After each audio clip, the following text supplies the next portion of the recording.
Reacher Season 2's villain ending makes Alan Ritchson's version more brutal than the books, and Tom Cruise, Reacher Season 2 altered the fate of the main villain from the original novel, and in doing so, made the title character even more brutal. Lee Child's Jack Reacher books are a compelling mix of genres, and feel like a mashup between a traditional murder mystery novel and an 80s action movie.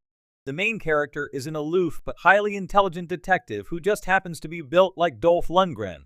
After two divisive Jack Reacher movies with Tom Cruise in the title role, Amazon series recast the part with Alan Ritchson, who was a better fit.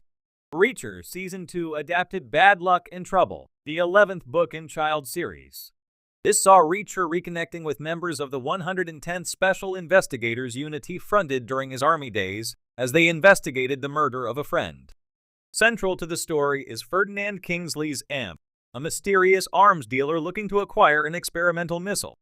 Just like the novel, M is something of a cipher, though on the show he leaves behind a trail of bodies while evading the authorities. The 110th execute M in cold blood in Reacher's Season 2 finale. The entire season has been building to Reacher and the other members of the 110th finally confronting M. While not directly involved in the killings of their friends, there's little doubt about his involvement either. When he smugly claims he's merely the seller and bears no responsibility, Reacher and the 110th cold-bloodedly execute M, collectively emptying their pistols into him. The series might have made the villain more of a physical threat than he was in Bad Luck and Trouble, but it would have been kind of comical to see Kingsley's M actually trying to battle Ritchson's Reacher. There's an abruptness to M's demise that's in keeping with Child's books too. No matter how dangerous his foes might appear, Reacher rarely conceives of creative or elaborate ways to dispatch them. Usually, a gunshot to the head will suffice.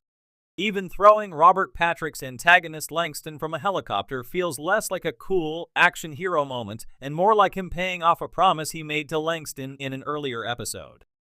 M's Bad Luck and Trouble fate is more fitting in a sense. M is like a dark mirror of Reacher, with both essentially being ghosts who leave little trace as they move through the world.